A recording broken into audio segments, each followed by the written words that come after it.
नमस्कार साथियों, एनजी के भी यूट्यूब प्लेटफॉर्म में आपका स्वागत है। तो साथियों, आज हम शिक्षण अभिरुचि के 20 अति महत्वपूर्ण प्रश्नों का हल करेंगे और एग्ज़ाम के लिए प्री बीएसटीसी के सभी विद्यार्थियों के लिए अति महत्वपूर्ण होगी।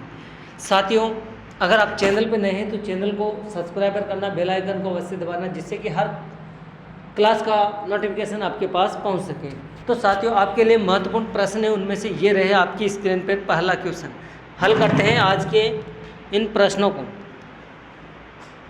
प्राय शिक्षक कक्षा को अनुशासित रख पाने में इसलिए नाकाम रहते हैं क्योंकि साथियों, प्राय शिक्षक कक्षा को अनुशासित रख पाने में असफल रहते हैं या नाकाम रहते हैं क्योंकि वे कठोर हृदय वाले होते हैं। वे उन नियमों को स्पष्ट करने में असक्षम हैं जो छात्रों के लिए बनाए हैं। वे अपने छात्रों के प्रति अविश्वसनीय दृष्टिकोण रखते हैं या वे अपने विषय के शिक्षण में असफल होते हैं। तो साथियों, कौन सा आंसर होगा? आंसर आपके लिए ये अनुशासित रख पाने के लिए नाकामयाब रहते हैं। एक अध्यापक को सकारात्मक सोच के साथ विद्यार्थियों के प्रति विश्वसनीयता से कार्य करना चाहिए, शिक्षण कार्य करना चाहिए। तो आपका आंसर होगा वे अपने छात्रों के प्रति अविश्वसनीय दृष्टिकोण रखते हैं। तो आपका आंसर होगा सर। ठीक है, अगला प्रश्न आपके लिए ये रहा स्क्रीन पे। कक्षा में सामूहिक नकल प्रणाली को रोकने के लिए निम्नलिखित में से कौन सा न्यूनतम उपयोगी सुझाव है? क्वेश्चन को एक बार फिर समझते हैं। कक्षा में सामूहिक नकल प्रणाली को रोकने के लिए निम्नलिखित में से कौन सा न्यूनतम उपयोगी सुझाव है? ऑप्शन ए, कक्षा में समस्या पर विचार विमर्श करना, छात्र परीक्षा को हंसी मजाक के रूप में लेना, परीक्षा में से क्यूज प्रतियोगिता यानी कि प्रश्न उत्तर प्रश्न जो पूछे जाते हैं वो प्रतियोगिताओं को समाप्त करना, या प्रत्येक छात्र को एकांतर क्रम में अलग अलग प्रश्न पत्रों की व्यवस्था करना। आंसर क्या होना चाहिए साथियों? एक बार क्वेश्चन फिर पढ़ता हूँ। कक्षा में सामूहिक नकल प्रणाली को रोकने के लिए निम्नलिखित में से कौन सा न्यूनतम उपयोगी सुझाव है? न्यूनतम उपयोगी सुझाव, तो आपका आंसर होगा परीक्षा में से क्यूज प्रतियोगी परीक्षाओं को समाप्त करना। न्यूनतम सुझाव की बात है तो यहाँ पर आपका आंसर होगा स, क्यूज प्रतियोगिताओं को समाप्त करना। आपका आंसर होगा स। अगला प्रश्न ये रहा, माध्यमिक स्तर पर लिखने पढ़ने संबंधी कौशलों को विकसित करने का उत्तरदायित्व है। माध्यमिक स्तर का मतलब है 10वीं तक के विद्यार्थियों का, और 10वीं तक के विद्यार्थियों का तात्पर्य है 15 वर्ष, 16 वर्ष, 17 वर्ष, यानी कि पूर्व किशोरावस्था तक के बच्चों का। तो उत्तरदायित्व किसका होता है? अंग्रेजी शिक्षक का, मातृभाषा शिक्षक का, सामाजिक विज्ञान शिक्षक का, या सभी शिक्षकों का? तो साथियों, सभी शिक्षकों का उत्तरदायित्व होता है। उनमें पढ़ने संबंधी कौशलों को विकसित करने का उत्तरदायित्व होता है सभी शिक्षकों में। तो आपका आंसर क्या होगा? आपका आंसर होगा द। अगला प्रश्न आपके लिए ये रहा स्क्रीन पे। एक उत्तम वाचक तथा निम्न स्तर के वाचक में मुख्य अंतर क्या पाया जाता है? एक उत्तम वाचक यानी कि अच्छा पढ़ने वाला और निम्न स्तर से पढ़ने वाला वाचक में, ये पढ़ना वाचक में प्रमुख अंतर पाया जाता है। ऑप्शन इस प्रकार है। उत्तम वाचन प्रत्येक शब्द प्रकार से परिचित होता है। उत्तम वाचक अपने सतत वाचन के समय एकाध बार रुकता है। उत्तम वाचन वाक्य में आने वाले कठिन शब्दों के तात्पर्य को सर्वप्रथम समझने का प्रयास करता है। और उत्तम वाचक में तीव्र नेत्र गति के दर्शन होते हैं, यानी कि अच्छा एक किताब को पढ़ता है तो अच्छे तरीके से पढ़ने वाला उत्तम वाचक होता है। और निम्न स्तर का यानी कि रुक रुक के पढ़ता है वो निम्न वाचक होता है। तो अंतर पूछ रहा है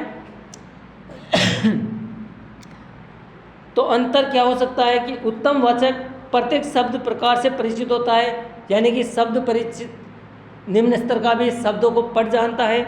उत्तम वाचक अपने सतत वाचन में एकाध बार रुकता है। हाँ, ये सही बात है। उत्तम वाचन वाक्य में आने वाले कठिन शब्दों के तात्पर्य को सर्वप्रथम समझने का प्रयास करता है। नहीं, तो आपका आंसर होगा सबसे अच्छा ब। आपका आंसर क्या होगा? ब होगा। कि उत्तम वाचन वाला व्यक्ति या बालक सतत वाचन में एक आध बार रुकता है, जबकि नॉन स्टॉप पढ़ता रहता है, क्योंकि उसका उत्तम वाचन होता है। अगला प्रश्न आपके लिए ये रहा, उत्तम वाचक तथा निम्न स्तर के वाचक में निम्नलिखित में से कौन सा विभेदक बिंदु है?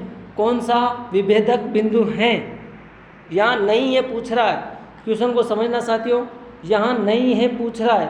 अगर है, पहले पूछा था है अंतर कौन सा मुख्य है, और यहाँ पर पूछ रहा है कि नहीं है, विभेदक बिंदु नहीं है। वाचन गति, नेत्र तीव्रता, वाचन संबोधन, प्रेरणा एवं रुचि की विस्तृतता। तो आपका आंसर क्या होगा? आपका आंसर होगा साथियों नेत्र की तीव्रता, यानी कि एक अच्छा वाचक और निम्न स्तर के वाचक में विभेदक बिंदु यानी कि अंतर, तो यहाँ नेत्र वाचक का नहीं है। आपका आंसर होगा ब, क्योंकि आंखों से देखना बराबर आता है, मात्र अंतर होता है अपने माइंड का, कितनी स्पीड से वर्ड उसके मस्तिष्क में कितने सेट हैं और कितनी स्पीड से वो कैचिंग करके देख के उनको पढ़ता है। अगला प्रश्न आपके लिए ये रहा, निम्नलिखित में से कौन सा कारक छात्र वाचन दर तथा संबोध में न्यूनतम लाभप्रद है? निम्न में से क्वेश्चन समझना, निम्न में से कौन सा कारक छात्र वाचन दर तथा संबोध में न्यूनतम लाभप्रद है? ऑप्शन, पूर्व अनुभव जो उसे मुद्रित पृष्ठों में संबंधित करते हैं, संवेदी उपक्रम की संवेदनशीलता, उसके मानसिक विकास का स्तर एवं उसकी सामान्य वाचन की आदतें एवं कुशलता है। तो साथियों यहाँ क्वेश्चन पूछ रहा है, निम्न में से कौन सा कारक छात्र वाचन दर संबोधन में न्यूनतम लाभप्रद है? न्यूनतम लाभप्रद है। तो आंसर होगा संवेदी उपकरण की संवेदना। आपका आंसर ब होगा, संवेदी उपकरण की संवेदना। अगला प्रश्न ये रहा, एक कॉलेज नवागंतुक छात्र की मौन वाचन दर होती है। एक कॉलेज में नया स्टूडेंट आता है तो उसकी छात्र की मौन वाचन दर क्या होती है? यानी कि कम बोलता है, नया आता है तो 3 शब्द प्रति सेकंड, 4 शब्द प्रति सेकंड, 5 शब्द प्रति सेकंड या 6 शब्द प्रति सेकंड। तो साथियों आपका आंसर होगा 4 शब्द प्रति सेकंड। क्या होगा? आपका आंसर होगा 4 शब्द प्रति सेकंड, ब ऑप्शन होगा। अगला प्रश्न ये रहा आपकी स्क्रीन पर, वाचन गति एक संबोध स्तर में मनोवैज्ञानिकों ने निम्नलिखित सहसंबंध पाया है। वाचन गति एक संबोध स्तर में मनोवैज्ञानिकों ने निम्नलिखित सहसंबंध पाया है। सामान्य रूप से निषेधात्मक, लगभग शून्य, धनात्मक किंतु निम्न स्तर का, और उच्च धनात्मक। आपका आंसर क्या होना चाहिए? तो साथियों आपका आंसर होगा धनात्मक किंतु निम्न स्तर का। आपका आंसर होगा धनात्मक किंतु निम्न स्तर का, तो आंसर होगा यहाँ पर स। अगला प्रश्न आपके लिए ये रहा, निम्नलिखित में से कौन सा पद एक मंदवाचक की स्थिति को प्रदर्शित करता है? मंदवाचक यानी धीरे पढ़ने वाला बालक, उसकी स्थिति को प्रदर्शित करता है। मित्र मंडली में सबसे कम मानसिक आयु वाला बालक, 90 से कम AQ, वाचन की दृष्टि से 90 से कम IQ, और उसकी कक्षा स्तर से निम्न वाचन स्तर। आंसर क्या होगा साथियों? आपका आंसर क्या होना चाहिए? एक बार क्वेश्चन और समझना, कौन सा पद एक मंदवाचक की स्थिति को प्रदर्शित करता है? तो आपका आंसर होगा साथियों 90 से कम AQ, 90 से कम AQ।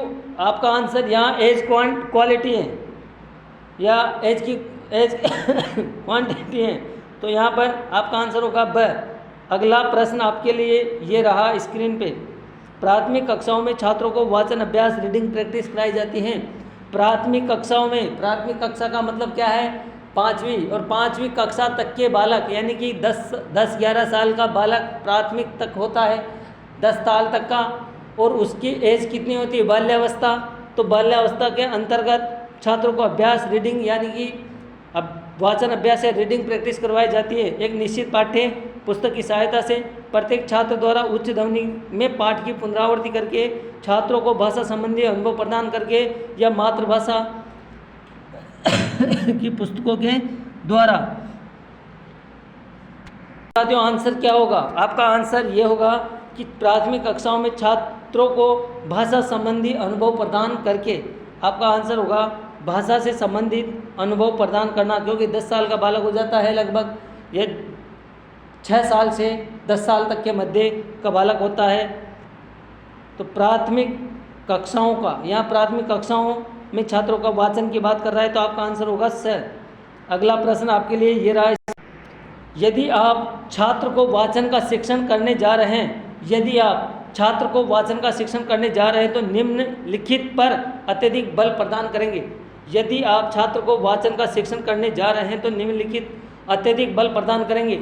वर्णमाला पर, रटने की विधि पर, छात्र प्रेरणा पर, औपचारिक रटने पर। एक बार क्वेश्चन को फिर समझना, यदि आप छात्र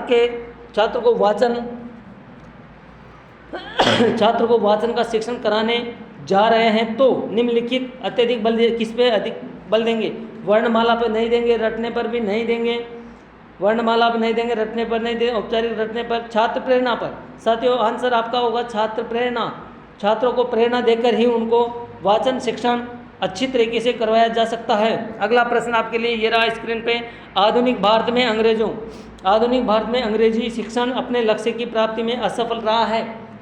आधुनिक भारत में अंग्रेजी शिक्षण अपने लक्ष्य की प्राप्ति में असफल रहा है क्योंकि अंग्रेजी शिक्षकों को पर्याप्त प्रशिक्षण प्रदान नहीं किया जाता, प्राथमिक कक्षा में व्याकरण पर बल नहीं दिया जाता, सभी शिक्षक अंग्रेजी उच्चारण में विभिन्नता रखते हैं, अंग्रेजी पर अत्यधिक बल दिया जाता है। तो आपका आंसर क्या होगा?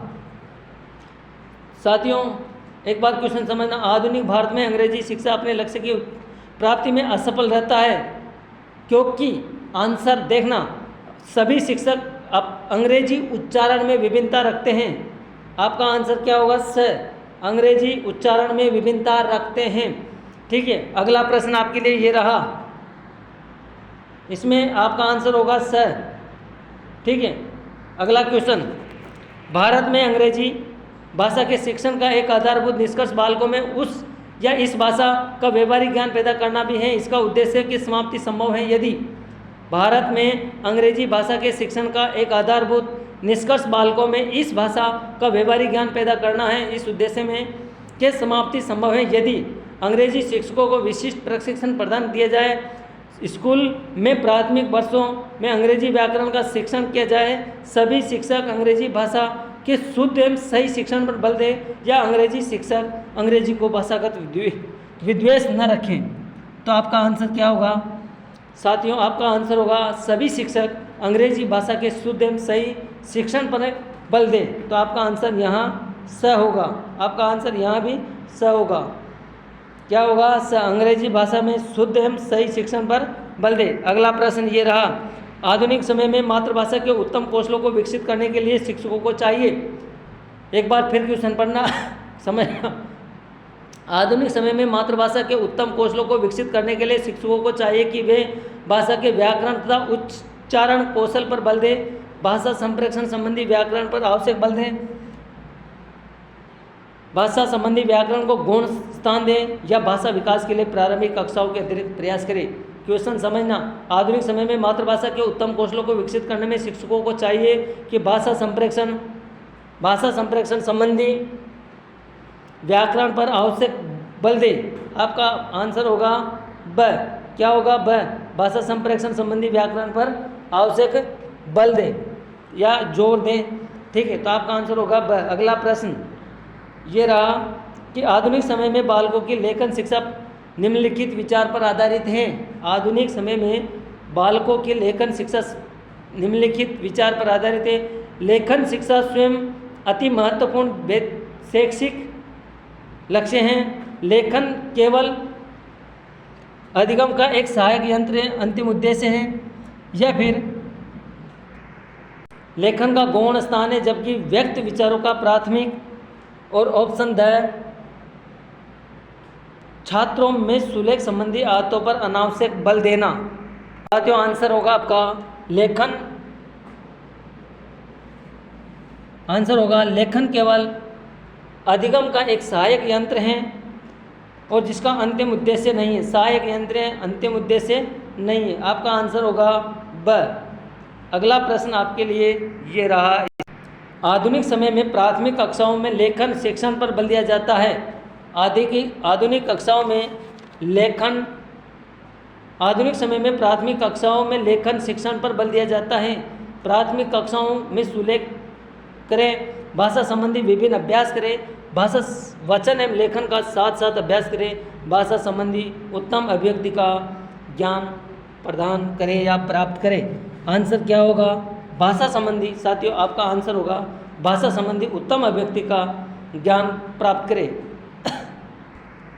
आपका आंसर होगा द। अगला प्रश्न आपके लिए ये रहा। आधुनिक शिक्षा में इस बात पर जोर दिया जाता है कि लेखन शिक्षण को अधिक रुचिकर बनाया जा सकता है यदि शिक्षक चाहे तो। क्यों आधुनिक शिक्षा में इस बात पर जोर दिया जाता है कि लेखन शिक्षण को अत्यधिक रुचिकर बनाया जा सकता है यदि शिक्षक छात्रों को प्राथमिक कक्षा में वर्णमाला का ज्ञान प्रदान करें, छात्र अपने सहपाठियों के साथ भाषा की नकल करें,